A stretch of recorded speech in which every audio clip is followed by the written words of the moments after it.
Kemudian bagaimana bentuk-bentuk atau contoh sederhana dari beberapa hal yang sudah disampaikan tadi di atas terkait dengan panduan. Nah ini misalnya ini secara sederhana saja. Jadi misalnya, nah di sini saya adakan surat permohonan menjadi responden atau persetujuan sebagai responden dalam bentuk surat permohonan itu. Nah, kita misalnya nanti bisa diolah sendiri. Ini hanya contoh saja. Misalnya kepada siapa nama calon respondennya itu. Kemudian kita menyebutkan identitas kita. Nama kita siapa, kemudian kita dari mana, kemudian kita juga akan menginformasikan kesediaan satu responden itu untuk berpartisipasi menjadi responden penelitian kita. Nah, kira-kira kalau memungkinkan misalnya kita judulnya kita sampaikan juga, oh judulnya ini. Jadi mereka akan punya gambaran arah yang akan disampaikan. Kemudian juga penelitian ini dilakukan untuk mengamati atau memahami apa. Jadi tema besar atau tema judul kita penelitiannya ini, tetapi nanti dalam wawancara ini kita bisa fokuskan pada pengamatan atau memahami terkait dengan apa. Misalnya perilaku anak misalnya apa yang akan kita lihat. Nah, berkaitan dengan ini kami memerlukan data informasi dan sebagainya ya. Nah, itu tadi beberapa poin di atas sudah kita sampaikan di sini. Data saudara dan informasi yang diberikan akan dirahasiakan dan hanya digunakan untuk keperluan penelitian. Artinya kita sudah menjamin dulu bahwa data yang didapatkan itu nanti sebagai kode etik kita, maka itu tidak akan kita berikan kepada orang lain, gitu idealnya. Kemudian proses pengambilan data. Nah, tadi bagaimana kita menggunakan instrumennya itu. Kita menggunakan misalnya rekaman suara atau video apabila diizinkan oleh responden atau bentuk lainnya. Misalnya gitu ya. Nah, kemudian terakhir surat permohonan ini kita sampaikan kepada responden dimohon untuk mengisi atau menandatangani lembar persetujuan sebagai responden. Terlampir nanti misalnya kita buat lampiran khusus. Nah, terakhir tidak lupa kita ucapkan terima kasih atas kerjasamanya dan ya, nanti kita ada apa istilahnya apresiasi terhadap subjek atau responden yang kita berikan atau kita ambil datanya. Oke, ini yang terkait dengan surat permohonan. Kemudian kalau ini terkait dengan contoh panduan observasi. Ini hampir sama dengan tadi panduan wawancara. Di protokol observasi itu kita akan mungkin lebih simpel, artinya nanti bisa kita kembangkan sendiri juga. Panduan observasi itu terkait dengan apa? Misalnya kita identitas kita, peneliti siapa, tempatnya di mana, hari tanggal, waktunya, tujuan spesifik dari observasi nanti untuk mengamati apa dan sebagainya. Kemudian prosedur observasi juga kita bisa berikan gambaran sedikit, nanti bisa kita tambahkan. Misalnya kita mencatat poin-poin secara singkat perilaku anak. Misalnya tadi observasinya, misalnya ketika perilaku anak. Nah, di sini yang disebut dengan kriteria atau indikator yang akan kita harapkan. Deskripsi misalnya, kalau kita mengambil data, mengobservasi anak usia 4-5 tahun. Misalnya kalau ini saya kasih contoh observasi perilaku anak. Gitu ya. Yang pertama misalnya, anak sudah mulai bisa menunggu giliran atau antri. Anak sudah mulai menunjukkan sikap toleran misalnya dalam bekerja dalam kelompok. Anak sudah mulai menghargai orang lain atau mulai menunjukkan ekspresi menyesal ketika melakukan kesalahan dan sebagainya. Nah, ini beberapa indikator yang kita buat nanti sesuai yang kita inginkan, apa yang akan kita lakukan. Kemudian di sini ada deskripsi, ada refleksi. Di refleksi nanti kita akan memberikan istilahnya tambahan-tambahan informasi atau interpretasi dari apa yang sudah dilakukan oleh anak. Ya, misalnya ketika antri menunggu giliran misalnya apa anak sudah tertib, tidak banyak yang berbicara, tidak ada yang berebutan dan sebagainya. Itu kan tambahan-tambahan dalam refleksi. Bisa juga nanti ketika sama kita meneliti untuk anak-anak usia 5-6 tahun misalnya, di situ misalnya kita meneliti terkait dengan mengobservasi ibadah atau perilaku ibadah anak. Jadi misalnya mengenal agama yang dianut, mengerjakan ibadah, berperilaku judul, penolong atau sudah mulai ini, sopan, hormat, sportif, kemudian menjaga kebersihan diri dan lingkungan, mengetahui arti besar agama, menghormati agama orang lain, dan sebagainya. Nah, ini contoh terkait dengan protokol atau panduan dalam observasi. Jadi nanti bisa kita gali lebih banyak lagi bagaimana kita membuat panduan-panduan atau protokol dalam observasi. Kemudian panduan wawancara. Nah, ini tadi hampir sama ya, panduan atau protokol wawancara itu kita juga menyebutkan dulu terkait dengan identitas, ini penting juga. Kemudian yang pertama, misalnya kita bercerita terkait dengan secara singkat profil, ini yang paling utama. Nah, seringkali kita terjebak pada ketika melakukan wawancara itu langsung pada pertanyaan-pertanyaan yang akan kita harapkan ininya. Padahal sebenarnya kita bisa menggali terlebih dahulu terkait dengan profil. Nah, misalnya seperti ini, kita tanyakan, dapatkah Bapak Ibu menceritakan secara singkat profil Bapak Ibu? Awalnya kita tanyain dulu. Kalau misalnya nanti ternyata respondennya memberikan informasinya tidak begitu banyak, maka kita bisa mempunyai sub-sub pertanyaan yang bisa nanti mengungkap atau membuat stimulan kepada responden atau kepada partisipan itu untuk memberikan informasi yang lebih banyak. Ini terkait misalnya itu tadi, bagaimana berapa usia Bapak, bagaimana latar belakang, kemudian berapa lama, dan sebagainya lah. Itu nanti yang akan bisa kita berikan pertanyaan-pertanyaan yang nanti akan diberikan. Kemudian kita juga bisa menambahkan misalnya terkait dengan sifat-sifat atau bentuk-bentuk intoleran pada anak, perilakunya seperti apa. Ya, apakah misalnya mereka cukup mengganggu dan sebagainya.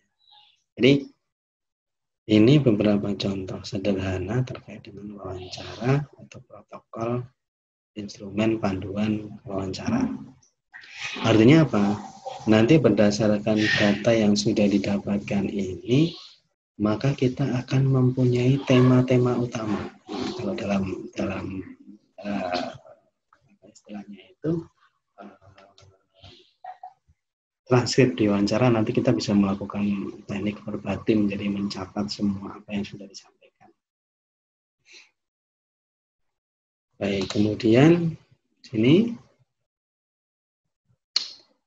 cara pengukuran kualitatif data, data kualitatif. Jadi ada beberapa tadi, ini saya hanya memberikan ininya saja. Ini sudah kita sampaikan di awal, tadi ada observation, ada interviewing, ada documents, ada audio visual material. Jadi di situ terkait dengan karena observasi ya pengumpulan informasi langsung dan terbuka, mengamati orang dan tempat di lokasi penelitian. Kemudian kalau interviewing ya terjadi ketika peneliti menanyakan satu atau lebih responden secara umum, membuka pertanyaan dan mencatat jawaban yang mereka sampaikan. Kemudian kalau dokumen itu terdiri catatan-catatan publik atau pribadi yang diperoleh penelitian kualitatif, khususnya misalnya tentang sesuatu, misalnya situs atau peserta dalam suatu penelitian, sehingga bentuknya nanti bisa ya itu tadi apa namanya jurnal, surat, risalah, surat kabar atau buku-buku. Biasanya yang paling kuat itu buku ya, yang bisa kita lihat. Kemudian audiovisual juga kita akan melihat dari sisi gambar atau suara yang dikumpulkan peneliti untuk membantu mereka memahami fenomena utama yang diteliti. Ini secara sederhana terkait dengan measurement for qualitative data. Kemudian analisis datanya itu seperti apa? Nah, ini banyak juga contoh analisis datanya untuk yang kualitatif. Observasi dan interviews itu nanti bisa kita lakukan dengan teknik verbatim contohnya. Jadi verbatim itu adalah apa bahasanya itu kalau orang Jawa itu ngepaskan, ngeplok apa ya istilahnya itu cloning, bukan cloning, apa ya istilahnya itu. Pokoknya apa yang disampaikan, apa yang ditulis itu benar-benar disampaikan, benar-benar diketik. Kalau dulu Misalnya teknik verbatim itu kita ada beberapa prosedur, ada beberapa yang perlu kita inikan. Bahkan misalnya kalau menurut para ahli itu, ketika kita mewawancara seseorang itu, kemudian kondisi ketika partisipan itu misalnya dia menghela nafas, diam sejenak, dan sebagainya, itu sebagai data-data analisis. Jadi bahkan seperti itu ditulis atau direkap di apa istilahnya itu dikumpulkan datanya. Nah itu kan kadang tidak terbesit dalam pemikiran kita. Jadi kenapa ketika bercerita kondisinya kok misalnya sedih dan sebagainya. Nah itu nanti bisa menjadi salah satu bentuk bahan analisis kita. Kemudian yang kedua, dalam observasi dan interview juga nanti bisa kita melakukan coding-coding atau tema-tema, pemilihan tema-tema tertentu. Jadi setelah kita verbatim itu kita tulis semua, kita cek semua, maka nanti kita akan memilih. Maka nanti ada beberapa teknik analisis, misalnya menurut Miles and Huberman itu ada yang disebut dengan reduksi data. Nah, disinilah fungsinya reduksi data itu adalah bagaimana kita mengambil data-data yang penting yang bisa dipakai dalam penelitian. Bentuknya apa? Tema-tema itu tadi. Satu hal yang penting yang nanti menjadi bahan utama untuk kita analisis. Kemudian di dokumen, misalnya analisis dokumen, studi literan, studi pustaka, itu biasanya lebih banyak menggunakan konten analisis. Jadi analisis isi dalam dokumen-dokumen tersebut. Ya. Kemudian kalau audio visual material juga sama, nanti kita bisa menggunakan teknik verbatim atau coding dan tema-tema yang muncul, karena dia lebih banyak kepada yang sifatnya audio visual gitu ya. Kemudian itu yang terkait dengan data kualitatif, ya, instrumen-instrumen kualitatif. Nah, kemudian untuk instrumen yang kuantitatif, gitu ya, ini sekilas saya berikan contoh gambaran saja, bisa sebagai pemantik saja, sebagai apa istilahnya pemicu gambaran kita untuk lebih nanti banyak apa istilahnya itu mencari bahan terkait dengan ini. Oke, di apa namanya skala atau angket biasanya untuk kuantitatif itu ada yang perlu kita pahami. Jadi ketika kita membuat skala atau angket itu, kalau beberapa ahli menyebutnya itu nanti kita harus membuat blueprint dulu. Jadi misalnya kita mempunyai teori tertentu yang akan kita jadikan dasar dalam penyusunan angket, maka biasanya ada ya minimal ada beberapa hal. Yang pertama, konsep dalam teori itu apa saja. Jadi misalnya ketika kita berbicara atau kita meneliti teori, menggunakan teorinya teori tentang agresivitas misalnya gitu kan. Nanti ada banyak teori agresivitas. Misalnya ada Harlock ya, Elizabeth Harlock, kemudian ada Baumrind dan lain-lain. Nah, kita akan pakai siapa? Oh, ketika pakai teorinya Harlock misalnya dalam agresivitas itu, pola asuh gitu ya, dalam pola asuh itu menurut Harlock itu ada beberapa, misalnya dibagi 3. Nah, itu konsep itu kita pahami. Jadi dari teori, kemudian ada konsep terkait dengan apa yang akan kita buat, ada yang menyebutnya juga variabel biasanya gitu. Kemudian ada dimensi atau aspek, kemudian ada indikator, kemudian baru item. Nah, biasanya ada beberapa yang langsung misalnya dari teori, dia membuat konsep, kemudian ada dimensi atau aspek-aspek dalam teori tersebut, kemudian langsung dia membuat item atau butir soalnya. Nah, ini juga tergantung nanti kita mau menggunakannya seperti apa. Tapi yang jelas, dalam penyusunan skala atau angket, itu nanti kita berdasarkan teori yang ada, yang akan kita pakai. Gitu ya. Nah, ini contoh beberapa saja. Misalnya kita menggunakan model skala atau angket terkait dengan pengukuran itu. Kita misalnya menggunakan nanti yang sifatnya itu semantik diferensial atau kita mencari kecocokan atau ketidakcocokan. Jadi misalnya jawabannya nanti ada 5 ya. Di sini ada sangat tidak cocok, biasa, cocok, dan sangat cocok. Nah, ini pertanyaannya misalnya tadi, menurut saudara apakah model tatap muka di kelas dalam bentuk pembelajaran klasik cocok diterapkan untuk pembelajaran bahasa asing di perguruan tinggi misalnya gitu. Ini salah satu bentuk butir pertanyaan yang kita buat. Nah, ini contoh satu skala. Kemudian ada lagi contoh skala lain, misalnya ini menggunakan itemize-nya Likert. Jadi ambil sama tadi juga, apakah saudara setuju bahwa metode tatap muka itu apa istilahnya diterapkan dalam pembelajaran bahasa asing di perguruan tinggi? Ada sangat setuju, tidak setuju, biasa, setuju, dan sangat setuju. Nah, yang perlu kita pahami, kita nanti ketika mau menggunakan apa istilahnya itu instrumen skala atau angket seperti apa, yang perlu kita pahami, kadang kita melihat kalau di skalanya Likert ini dia ada 5 item jawaban.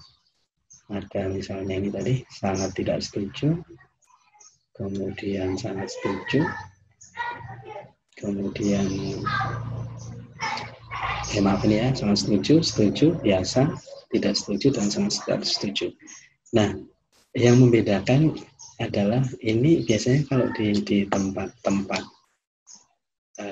barat itu ya, mereka memberikan jawaban itu benar-benar sesuai yang diinginkan. Jadi tidak apa istilahnya itu tidak takut atau salah dan sebagainya. Makanya kemudian kalau di Indonesia, karena kecenderungan kita itu kadang menjawab itu, kadang kita bermain aman supaya nanti tidak di ini. Kadang kalau kita diberikan angket itu kan kita bermain aman, menjawab biasanya mencari di tengah-tengah kan. Nah, ada yang apa istilahnya itu tidak mau istilahnya menjawab yang sesungguhnya. Makanya biasanya di Indonesia kemudian skala-skala ini dibuat 4 gitu ya. Karena dia tidak ada item di tengah ini tadi yang menunjukkan apa istilahnya itu sesuatu hal yang biasa. Jadi harapannya adalah kita menunjukkan kecenderungannya di mana. Nah, kalau kita menggunakan skala Likert dengan 4 jawaban misalnya, maka nanti disebutkan dalam instrumen itu bahwa skala Likert yang kita pakai adalah skala yang sudah dimodifikasi. Karena skala aslinya itu dia menggunakan 5 item. Tapi kalau kita menggunakan 4, maka kita perlu sebutkan bahwa itu sudah dimodifikasi menjadi 4.